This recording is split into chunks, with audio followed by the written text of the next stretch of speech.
Hello and welcome to my channel. This is Kanchan Kukreti, your reasoning faculty. आज हम बात करने वाले हैं अपने एक नए चैप्टर की जो कि बहुत इंपॉर्टेंट है। ठीक है, चाहे बैंक का एग्जाम हो, चाहे कोई स्टेट लेवल का एग्जाम हो, कोई एसएससी का एग्जाम हो, रेलवे का एग्जाम हो, कोई भी कॉम्पिटिटिव एग्जाम के लिए रीजनिंग का सबसे महत्वपूर्ण चैप्टर आज हम शुरू करने वाले हैं, जिसकी सीरीज जिसका नाम है कोडिंग डिकोडिंग। इसको हिंदी में बोलते हैं बेटा सांकेतिक भाषा, हिंदी में बोलते हैं सांकेतिक भाषा। अब पहले तो ये जान लीजिए कि कोडिंग डिकोडिंग में, स्पेशली बैंक वाले बच्चे जान लीजिए, कोडिंग डिकोडिंग में, बैंक में कोडिंग डिकोडिंग 3 से 5 मार्क्स का आता है। प्री की बात कर रहे हैं, और मेंस में तो आता ही है 5 मार्क्स का। या तो ये 3 मार्क्स का क्वेश्चन में आएगा या तो ये 5 मार्क्स के क्वेश्चन में आएगा। ठीक, अगर एसएससी की बात करें, एसएससी में इस कोडिंग डिकोडिंग से 2 से 3 क्वेश्चन बन सकते हैं। अगर 2 क्वेश्चन बनेंगे तो 4 मार्क्स के, 3 बनेंगे तो 6 मार्क्स के। अब बात करते हैं होता क्या है। भाई कोडिंग डिकोडिंग स्टार्ट कर रहे हैं, इसके बहुत से पहलू हैं बेटा जो हम पढ़ने वाले हैं, बहुत सारे पहलू हैं इसके। पहलू का क्या मतलब है? कहने का मतलब है पहले तो आप चैप्टर का नाम समझिए कि भाई कोडिंग डिकोडिंग क्वेश्चन एक ही तरीके से नहीं पूछा जाता बेटा, बहुत तरीके से पूछा जाता है। ठीक है, कोडिंग डिकोडिंग बहुत तरीके से पूछा जाता है। कभी कभी न्यूमेरिकल फॉर्म में पूछा जाता है। जैसे मान लीजिए मैंने एक वर्ड दिया, मैंने कहा भैया ये कंचन लिखा है। ठीक है, मैंने कहा यदि कंचन का कोड MZPXMZS है तो ज्ञात कीजिए कि ये बताइए कि राहुल का कोड क्या होगा। इस तरह का क्वेश्चन आपने कई बार देखा होगा, है ना। जरूरी नहीं कि हमेशा कोई वर्ड का कोड लेटर में ही हो। किसी भी लेटर या किसी भी वर्ड का कोड अगर मैं लेटर फॉर्म में लिख रही हूं तो लेटर फॉर्म में ही हो, ऐसा जरूरी नहीं है। अगर इसका लेटर है तो इसका तो लेटर हो गई, ये कंफर्म बात है। ऐसा भी हो सकता है कि एग्जामिनर आपको बोले कि भाई ये बताओ यदि कंचन का कोड है 21533815 तो बताइए राहुल का कोड अब क्या होगा। अब यहां पर राहुल का कोड एक न्यूमेरिकल फॉर्म में होगा, यानी कि संख्याओं के रूप में होगा।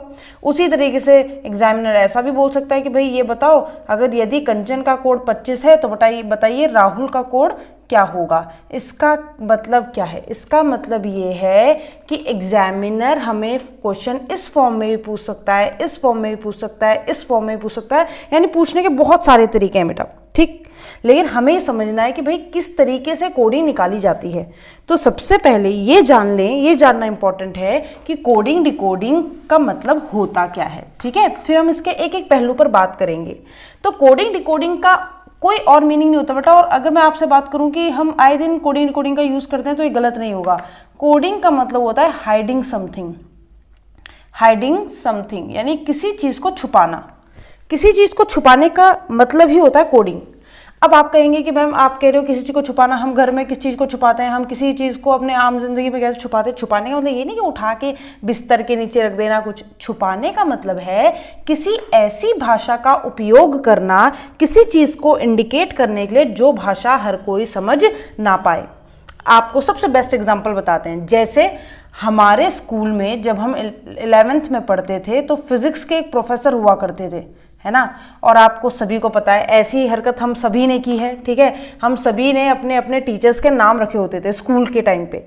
तो मान लीजिए हम अपने फिजिक्स के सर को डोरेमोन नाम से पुकारते थे, मान लीजिए फॉर एग्जांपल, है ना। तो हमारी क्लास में फेमस था कि हम फिजिक्स वाले सर के लिए डोरेमोन का इस्तेमाल करते हैं। क्यों करते हैं, किस लिए करते हैं, किसने नाम रखा, कोई मतलब नहीं, पर डोरेमोन का इस्तेमाल करते हैं। लेकिन फिजिक्स वाले सर को नहीं पता कि उन्हें डोरेमोन बोला जा रहा है। समझ में आई बात, है ना। यानी कि एक किसी व्यक्ति के लिए किसी और शब्द का इस्तेमाल किया जाना, और वो शब्द उस व्यक्ति के अलावा बाकी औरों को पता है। जिसने कोड रखा है उसको पता है कि भाई मैंने ये कोड क्यों रखा, है ना।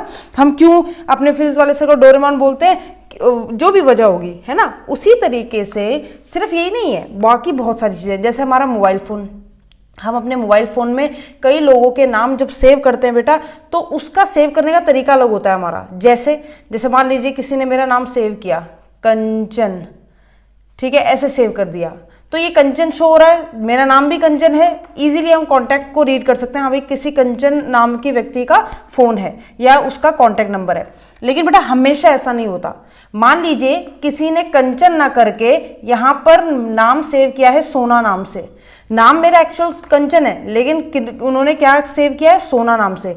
तो ये समझ कौन पाएगा? अब आपको तो मेरा एक्चुअल नेम यही पता है ना। ये वो समझ पाएगा जिसने कोड रखा हुआ है, या जिसको पता है कि भाई इनका कोई एक और निक नेम है जिसका ये मतलब है, ठीक है, या इनको इस नाम से पुकारा जाता है।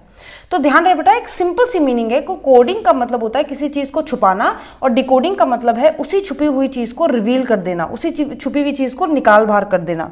अब एग्जामिनर यहाँ पर क्या करने वाला है जरा देखना, ठीक है। यहाँ पर क्या करने वाला है, आपने देखा होगा, आप अपने मोबाइल्स में कोड लगाते हैं, डिजिट का कोड होता है, कभी पैटर्न वाला कोड होता है ना। जब तक आप वो नहीं खोलोगे तब तक आप फोन नहीं खोल सकते, और वो कोड किससे पता होता है, सिर्फ आपको, क्योंकि आपका क्या है, वो पर्सनल कोड है, सारी दुनिया को थोड़ी ना बताते, वो आपको पता होता है। आपका एटीएम, आपके एटीएम का पिन किसको पता होता है, सिर्फ आपको, कॉन्फिडेंशियल होता है ना, आप सबको नहीं बताते फिरते वो, है ना। बिल्कुल वैसे ही तो किसी चीज को छुपा रहे हो, एटीएम का पिन क्यों सबको नहीं बता रहे हो, क्योंकि हम छुपाना चाहते हैं कि हमारे एटीएम में कितने पैसे हैं। आप अपने फोन में पैटर्न लगा रहे हो या डिजिट या कोड लगा रहे हो, क्यों लगा रहे हो, क्योंकि उसके अंदर बहुत सारा ऐसा स्टफ है जो हम दूसरे को नहीं दिखाना चाहते। हम नहीं दिखाना चाहते कि हमने रात को किससे बात करी थी, हम नहीं दिखाना चाहते कि हमें किसका मैसेज आया है, हम नहीं दिखाना चाहते हमारे फोन में किसकी फोटोज है ना, एक्सेट्रा एक्सेट्रा, कोई भी वजह हो सकती है बेटा। तो इसीलिए हम कोडिंग का इस्तेमाल करते हैं। ये तो पर्सनल लाइफ में बात हो गई। अब बात करते हैं कि मैम हम ये जो कोडिंग डिकोडिंग है हम कॉम्पिटिटिव एग्जाम में क्यों पढ़ रहे हैं, क्योंकि बेटा रीजनिंग में एग्जामिनर आपको कोडिंग डिकोडिंग पूछेगा। एग्जामिनर क्या करेगा, मैंने अभी बताया था, वो कोई वर्ड देगा, उसका कोड करेगा। वर्ड भी दे सकता है बेटा, सेंटेंस भी दे सकता है, वो पूरा एक सेंटेंस लिख देगा, उसके आगे कोड दे देगा, और फिर आपको बोलेगा भाई अच्छा अब जो कोडिंग मैंने कर दी, मैंने आपके सामने रखी हुई है, अब आपको बताना है कि इसका कोड क्या होगा। कोई भी वर्ड आपसे पूछ लेगा, तो सबसे पहले ये समझना जरूरी है कि भाई उसकी चाल में हम कैसे आए, मतलब हम उसकी चाल समझे कैसे, हमें कैसे पता, हम हैकर थोड़ी ना है कि हमें पता चल जाएगा कि कोड कैसे आए। तो बेटा इसके दो पहलू होते हैं, दो चीज़ें हैं जो जाननी ज़रूरी हैं कोडिंग डिकोडिंग के बारे में। पहली चीज़, आपको अल्फ़ाबेट्स के अपोजिट्स याद होने बहुत ज़रूरी हैं। इसका मतलब क्या है, क्या लिखा है ये मैम ने, बेटा अल्फ़ाबेट यहाँ पर कोडिंग डिकोडिंग बहुत महत्वपूर्ण भूमिका निभाते हैं। यानी एग्जामिनर अल्फाबेट कितने होते हैं, ए से लेकर जेड तक, ए से लेकर जेड तक, जिसमें 5 हमारे वॉवल्स होते हैं यानी स्वर होते हैं, और बाकी हमारे कॉन्सोनेंट्स होते हैं, ठीक है। तो ए से लेकर जेड तक अल्फाबेट्स और उनके अपोजिट याद होने जरूरी हैं। अभी अपोजिट क्या होता है, अभी बताएंगे क्या होता है अपोजिट, मतलब विपरीत क्या होता है वो बताएंगे। और दूसरी जो चीज आपको याद होनी चाहिए वो होती है पोजीशन वैल्यूज। पोजीशन वैल्यू मतलब क्रम संख्या, किसकी क्रम संख्या, इन अल्फाबेट्स की। ए से लेकर जेड तक जितने अल्फाबेट होते हैं बेटा, उन सभी की क्रम संख्या आपको पता होनी चाहिए। क्यों, क्योंकि जब मैंने अभी एक कोड लिखा, मैंने कहा भाई कंचन, और मैंने इस कोड को न्यूमेरिकल फॉर्म में लिखा बेटा, मैंने क्या लिखा, मैंने लिखा 2153815, है ना, ऐसे कुछ भी कोड बन रहा हो, तो मैंने देखा कि इसमें हर लेटर को न्यूमेरिकल फॉर्म में कन्वर्ट किया गया है। तो न्यूमेरिकल फॉर्म डायरेक्टली और इनडायरेक्टली पोजीशन वैल्यू से आती है। पोजीशन वैल्यू क्या होती है अभी बताएंगे। उसी तरीके से अगर मैं इसे अल्फाबेट फॉर्म में कन्वर्ट करूं, अगर मैं बोलूं भाई कंचन का कोड मैंने लिखा है MZPXMZS, तो कहीं ना कहीं इसमें जरूरी नहीं कि अल्फाबेट का ही यूज हो रहा हो, अल्फाबेट अपोजिट लिखे हो, है ना, कुछ भी हो सकता है। तो डायरेक्टली हो चाहे इनडायरेक्टली हो, इन दो चीजों का इस्तेमाल होने वाला है, इन दो चीजों का इस्तेमाल होने वाला है। कैसे होगा इस्तेमाल वही जानेंगे आज, ठीक है। चलिए, तो सबसे पहले कोडिंग डिकोडिंग में करना क्या है, आपको सबसे पहले एक छोटा सा होमवर्क है जो आपको पूरा करना है। आप जानते हो ABCD सारे बच्चे जानते हैं, ABCDEFGHIJKL, है ना, फिर M, ये हो गए। ये कितने अल्फाबेट है बेटा, ये कितने अल्फाबेट है, ये टोटल आपके पास 13 अल्फाबेट मैंने लिखे हैं, 13 अल्फाबेट लिखे हैं मैंने आपके सामने, ठीक है। अच्छा, इसके अलावा 13 अल्फाबेट और हैं, ठीक है, 13 अल्फाबेट और हैं, वो भी लिखेंगे अभी हम यहाँ पर। M के बाद क्या आता है, N। अब N कहाँ से लिखेंगे, यहाँ से NOPQRSTUVWXYZ। इनको ऐसा क्यों लिखा, कोई ना कोई वजह होगी, बिल्कुल रीजनिंग में बिना वजह के तो कुछ किया ही नहीं जाता। इनको इसलिए ऐसा लिखा बेटा क्योंकि अभी मैं बात कर रही थी आपसे अपोजिट की, मैंने कहा अल्फाबेट के अपोजिट होते हैं, वो लर्न होने आपको बहुत जरूरी है। तो भाई पहला पड़ाव ही ये है, पहला हथियार ही ये है कोडिंग डिकोडिंग का।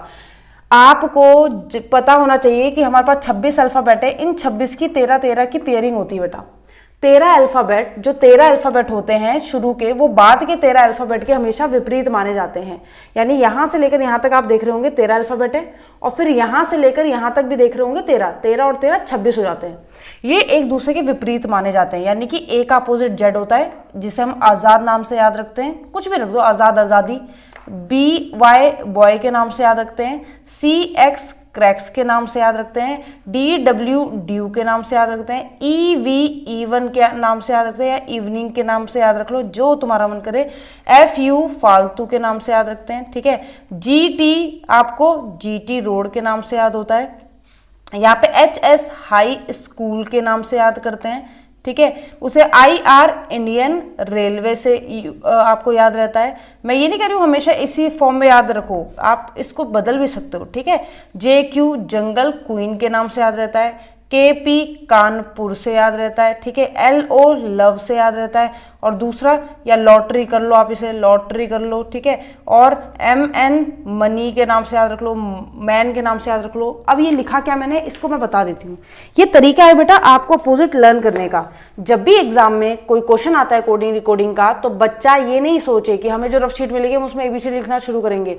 कई बार समय नहीं मिलता बेटा, कई बार मिल जाता है, ठीक है। तो बेटर ये होगा कि आपको ये लर्न हो जाए। ये आपके बहुत लंबे समय तक चलेंगे। एडवांस कोडिंग जो बैंक वालों की मेंस में कोडिंग आती है बेटा, उसमें इसका यूज होने वाला है। साथ ही साथ इसका यूज आपका अभी और जो कोडिंग के क्वेश्चन हम करने वाले हैं उनमें यूज होने वाला है। तो बेटा यहाँ पर SSC वालों को तो याद करना ही करना है, ठीक है। बैंक वालों के लिए फिर भी 1 मार्क्स के क्वेश्चन नहीं बनते, सीधा 3 या 5 मार्क्स का बनता है, सब्स्टिट्यूशन कोडिंग का या बाइनरी कोडिंग का या एडवांस कोडिंग का। लेकिन SSC वाले और जो 1 डे एग्जाम दे रहे हैं, जितने स्टेट लेवल के एग्जाम देते हैं रेलवे वगैरह के, उनके लिए ये वाला पार्ट सबसे ज्यादा जरूरी है, उनको तो मस्ट होने चाहिए याद, ठीक है। अब ये क्या लिखा मैम आपने, ये क्या क्या लिखा, ये तो हम समझ गए कि 13 यहाँ 13 यहाँ। लिखने का तरीका ये है, ये इसका अपोजिट है, A का Z B का Y। अगर आपको ऐसे याद नहीं होते, जैसे मान लो बच्चे को मैंने कहा A का अपोजिट बच्चा Z बता देता है, मैंने कहा F का अपोजिट बच्चा थोड़ा कहीं ना कहीं गड़बड़ कर देता है, तो याद करने के तरीके बनाए बेटा। क्या हुआ है, आजाद नाम का एक बॉय था जो क्रैक्स खाता था और ड्यू पीता था, और इवनिंग के टाइम पर फालतू GT रोड पर घुमा करता था। एक दिन उसको अकल आई, उसने हाई स्कूल किया, इंडियन रेलवे में उसकी जॉब लगी, जंगल क्वीन नाम की लड़की से शादी करी, जिसको लेकर वो कानपुर शिफ्ट हो गया। वहां उसकी एक लॉटरी लगी और वो उसको क्या मिला, मनी मिला। लॉटरी मिली लगी तो उसको क्या मिला, उसके एवज में उसको मनी मिला, पैसा मिला। अब ये क्या लिखा है, आजाद ही क्यों लिखा मैम, आजाद इसलिए लिखा बेटा A और Z का साउंड आ रहा है। यानी अगर मुझे आजाद याद है तो मुझे पता है A और Z का साउंड जो है A का अपोजिट Z है, बॉय का BY boy, cracks CX, due DW, evening evening E और V, फालतू F और U, GT रोड G का opposite T, high school H का opposite S, Indian railway I का अपोजिट R, जंगल queen J का opposite Q, Kanpur K का opposite P, कान then पुर, lottery L का अपोजिट O, मनी M का opposite N। अब मैंने ये नहीं कहा कि कोई हार्ड एंड फास्ट रूल है भैया ऐसे ही याद करना है, आपको जैसे याद हो सकता है बेटा आप वैसे याद करो, क्योंकि इनका इस्तेमाल बहुत तगड़ा होने वाला है। अब ऐसा नहीं कि मैं आपको कोई भी क्वेश्चन यहाँ पर दूंगी और आप उंगलियों से हिसाब लगा रहे हैं या वहाँ पे ABCD लिखना शुरू कर रहे हैं 1 नंबर के क्वेश्चन के लिए, ठीक है। तो थोड़ा थोड़ा हम कैसे लेंगे, थोड़ा हम स्मार्टली प्ले करेंगे यहाँ पर, ठीक है। अब क्या करना है, मैंने याद कर लिया, जरूर नहीं आपको ऐसे याद करना है, आप आजाद की जगह आजादी कर लो, है ना, जो आपका मन करे। आप बॉय नहीं करना चाहते कुछ और कर लो, जो आपको वर्ड सूटेबल लगे, ठीक है। उसे से यहाँ पे DW है, उससे दिलवाले कर लो, मुझे कोई फर्क नहीं पड़ता, दीवाना कर लो, जो तुम्हारा मन करे, इवन कर लो, ठीक है। फालतू या फालूदा कर लो, GST कर लो इसे, हाई स्कूल नहीं तो हनी सिंह कर लो, इंडियन रेलवे है आप कुछ भी कर सकते हो, इंडियन रेलवे नहीं करना इंटर कर लो, जंगल क्वीन नहीं करना जैकलीन कर लो, ठीक है। कानपुर नहीं करना PK कर लो, कमला पसंद कर लो, ठीक है। और यहाँ पे लॉटरी नहीं करना लव कर लो, लू कर लो, मनी है मैन कर लो, मोनू कर लो, जो आपका मन करे। कहने का मतलब ये जो आपका मन करे, ये बस एक तरीका बनाया गया है, अलग अलग किताबों में आपको अलग अलग मिल जाएगा, ठीक है। अलग अलग किताब वाले अलग अलग रखते हैं, तो ये तरीका है बस याद करने का। जिनको बिना इसे लर्न करे याद हो जाते हैं और भी बढ़िया बात है, इससे बढ़िया बात तो कोई हो ही नहीं सकती। अब मैंने दूसरा पहलू क्या बोला था, दूसरी बात मैंने कही थी इन सबकी पोजीशन वैल्यूज, इन सबकी पोजीशन वैल्यू याद होनी चाहिए। पोजीशन वैल्यू क्या होती है, जिस तरीके से क्लास में बच्चों को रोल नंबर बांटे जाते हैं बेटा, उसी तरीके से इन सबकी पोजीशन वैल्यू होती है। जैसे ये ABCDEFGHIJKLM, मुझे पता है ये 13 है, ये 13 है। उसी से NOPQRSTUVWXYZ, इन सबकी पोजीशन वैल्यू क्या होती है, इसकी 1 होगी, भाई पहले नंबर पे आ रहा तो 1, दूसरे नंबर पे आ रहा तो 2, तीसरे नंबर पे आ रहा तो 3, 4, 5, 6, 7, 8, 9, 10, 11, 12, 13 एंड सो ऑन, इसी तरीके से यहाँ तक 26 तक। अब बच्चा कहता है ये थोड़ा डिफिकल्ट है मैम, हर किसी की पोजीशन वैल्यू याद करनी पड़ेगी, पेज में लिख के ले जाएं। भाई पहली चीज ऑनलाइन एग्जाम है, ठीक है, तो आप पेज में लिखने की तो सोचना मत, ठीक। लेकिन अगर आप इतने स्मार्ट हैं, आप लिख पाए तो बहुत बढ़िया बात है, लेकिन याद हो जाए तो मैंने कहा बहुत बढ़िया, इससे अच्छा तो कुछ हो ही नहीं सकता, ठीक है। एकदम से दिमाग में सारे क्वेश्चंस देखते ही पता चल जाएंगे कि भाई इसमें क्या हुआ है, अगर आपको पोजीशन वैल्यू याद है। ये पोजीशन वैल्यू इस पूरे चैप्टर की सबसे मतलब आप बोलते हो ठोस नींव का काम करेगा। पोजीशन वैल्यू से कई बार आंसर बहुत इजीली निकल जाते हैं बेटा, ठीक है। तो जैसे मान लो किसी ने मुझसे पूछा इसकी पोजीशन वैल्यू तो 24 है, इसकी कितनी है 25 है, मान लो किसी ने आर की पूछा 18 है, मान लो यू की पूछी मैंने कहा 21 है, मान लो डब्ल्यू की पूछी मैंने कहा 23 है, मान लो किसी ने कहा ओ की पूछी 15 है, किसी ने बोला क्यू की 17 है, इसे 19, इसे 20, इसे 22, आपकी ये 16, ये आपका 14। तो ध्यान दें इसको याद कैसे करना है। शुरू कुछ की तो याद हो जाती है बच्चे को, तो याद आगे करना कैसे। अब तुम इसे रटो चाहे कुछ करो, लर्न तो आपको करना पड़ेगा बेटा, ठीक है। लर्न तो आपको, आप इससे नहीं भाग सकते, आपको लर्न करना पड़ेगा, ये बहुत इंपॉर्टेंट है। और एक ही दिन में नहीं, आप सोच रहे हो कि एक ही दिन में हमें रटना है, ऐसे नहीं। आप जब क्वेश्चन करोगे तो आप अपने दिमाग में थोड़ा सा जोर डालो, आपको हो जाएंगे याद, ये है ना। इसका एक तरीका देखो क्या होता है, इसका एक तरीका होता है कि जो भी अपोजिट्स होते हैं उन सबकी पोजीशन वैल्यू हमेशा 27 के सम के बराबर होती है, यानी 27 के बराबर होती है। कहने का मतलब 26 और 1 27, 25 2 का अपोजिट 25 और 2 27, 24 3 का अपोजिट 24 और 3 27, 23 और 4 27, 22 और 5 27, 21 और 6 27 एंड सो ऑन। अब बच्चा कहता है इससे क्या फायदा है मैम, इससे बहुत बड़ा फायदा है। अब जो कामचोर लोग हैं या जिनको ज्यादा याद नहीं हो पाता है ना, बहुत सारी चीजें याद करने के लिए, तो वो ये फर्स्ट पार्ट याद कर लें, फर्स्ट पार्ट की पोजीशन वैल्यू याद कर लें, ये तो करनी पड़ेगी। अगर आप ये पार्ट याद कर लेते हो और आपको अपोजिट याद है तो आपको इधर का लर्न करने की जरूरत नहीं, आप इसे चुटकी में निकाल सकते हो। जैसे मान लो मैंने आपसे पूछा टी की पोजीशन वैल्यू बताओ, आपने कहा मैम हमें तो नहीं आती, लेकिन हमें पता है टी जी का अपोजिट होता है जीटी रोड, तो जी की वैल्यू आती है मैं 7, तो 7 में ऐसी कौन सी संख्या जोड़ें कि 27 का योगफल हो जाए या उनका सम हो जाए। तो मुझे पता है 7 में 20 जोड़ेंगे तो 27 हो जाएगा, तो जी 7 में 20 जोड़ा 27 हो गया। समझ में आई बात। उसी तरीके से मान लीजिए मैंने आपसे पूछा वी का पोजीशन वैल्यू बताओ, आपने कहा वी का तो नहीं पता मैम, लेकिन वी का अपोजिट ई होता है, ई की पोजीशन वैल्यू पता है 5 है, तो 5 में कौन सी संख्या जोड़ेंगे कि 27 हो जाए, तो 5 में मैम 22 जोड़ेंगे तो 27 हो जाएगी। समझ में आई बात। जिनको ये बात समझ में नहीं आई, जिनको लगता है कि ये बड़ा टफ मैम ने बताया है, तो बेटा इसके लिए एक और तरीका होता है, अलग अलग किताबों में लिखा हुआ है। देखो ई जो टी, ये एक शब्द नहीं है, ये आपका दोस्त है। दोस्त क्यों है, ये आपको कुछ पोजीशन वैल्यू या लर्न करने में हेल्प करेगा। जैसे 5, 10, 15, 20 और 25, ये इनकी पोजीशन वैल्यू है। अब इनका 5-5 का गैप है सबका, ठीक है। इससे फायदा क्या होगा, इससे फायदा ये होगा कि आपको अगर मान लीजिए आपको एफ की पोजीशन वैल्यू पूछी है, ठीक है, आपको पता है ई की 5 है, ई के बाद क्या आता है एफ, तो एफ की क्या होगी 6। मान लीजिए आपको पूछा है पी की पोजीशन वैल्यू क्या है, ओ की क्या है 15, ओ के बाद क्या आता है पी, तो इसकी क्या होगी 16। इसके जस्ट पहले वाला और जस्ट बाद वाला वो आपको याद करने की जरूरत नहीं है, अगर आपको उसके पास वाला वैल्यू पता है। अगर आपको जे की पता है बेटा, तो जे से पहले आई वाले की और जे के बाद के वाले की याद करने की जरूरत ही नहीं है। अगर जे की 10 है तो आई की 9 होगी और के की 11 होगी। आप देख पा रहे हैं, आई की 9 होगी और के की 11 होगी, तो इससे आपको लगभग 15 याद हो जाते हैं सिर्फ इस वर्ड से इनकी पोजीशन वैल्यू याद करोगे, तो आगे के और इनके जस्ट आगे और जस्ट पीछे वाले के आपको पोजीशन वैल्यू ऑटोमेटिकली याद हो जाती है, ठीक है। और कई बार तो बच्चे खुद ही इनके याद कर लेते हैं, याद करने के बहुत तरीके होते हैं और बच्चे शॉर्ट फॉर्म्स बना लेते हैं। जैसे कुछ बच्चे कहते हैं मैम हमने टी की 20 इसलिए याद की क्योंकि T20 क्रिकेट होता है, T20 मैच होते हैं, पता ही होगा आपको, है ना। उसी तरीके से कई बार बच्चे कहते हैं कि मैम हमने वी की ऐसे याद की है कि जब हम वी के लिए 2 फिंगर का इस्तेमाल करते हैं, विक्ट्री का साइन बनाते हैं फोटो क्लिक करवाते हुए, तो इसका ये इंडिकेट करता है 2 नंबर को, तो 2 डबल बार 2 अगर हम कर दें मैम तो इसका 22 हो जाएगा। ऐसा बच्चे बनाते रहते हैं, है ना। उसी तरीके से बच्चे कहते हैं कि मैम क्यू जो है, जिसे आपने क्वीन बोला है, क्वीन मतलब क्वीन को पाने में होता है खतरा, थोड़ा खतरा का आपको पोजीशन वैल्यू 17, तो खतरा से एक ऐसे ही नाम से बनाया उसका, तो क्वीन को पाने में होता है खतरा का 17। तो इस तरीके से बच्चे करते हैं, कई बार करते हैं, है ना। उसी तरीके से अलग अलग तरीके हैं बच्चों के, जैसे एम और एन में करते हैं बच्चे। एम और एन कहते हैं मैम एम और एन अपोजिट है ना। एम 13 पोजिशन में होता है और एन 14 में, ठीक है। 13 और 14, यहाँ पे 13 आता है फिर एकदम से 14 आ जाता है। m और n अपोजिट होते हैं, ठीक है, m और n अपोजिट होते हैं, ठीक है। m क्यों याद रहता है बच्चों को? क्योंकि m से ही पार्टीशन होता है इनका, m से ही पार्टीशन होता है, या a से लेकर m तक होते हैं, फिर n से लेकर z तक होते हैं। z की सबको याद होती है, z लास्ट एलिमेंट होता है, a की सबको याद होती है, a फर्स्ट एलिमेंट होता है। शुरू के 4-5 तो बच्चों को वैसे ही लर्न हो जाते हैं बेटा, आपको सिर्फ इन पे फोकस करना है।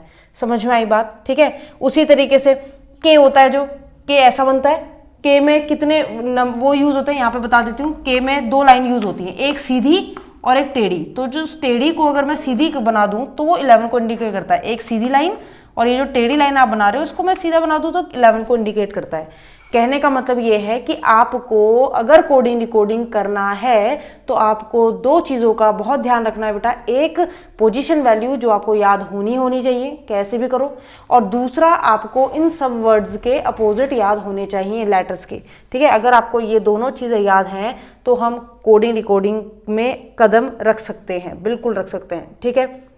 समझ आई बात? ठीक, चलो अगर इतनी बात समझ में आ गई तो इसके आगे आज हम इतना ही रखेंगे। सिर्फ आज का होमवर्क ही आपका ये कि आपको ये लर्न करना है, ठीक है। बहुत बेसिक सी चीज़ है ये, ठीक है, ये आना ही चाहिए ये तो।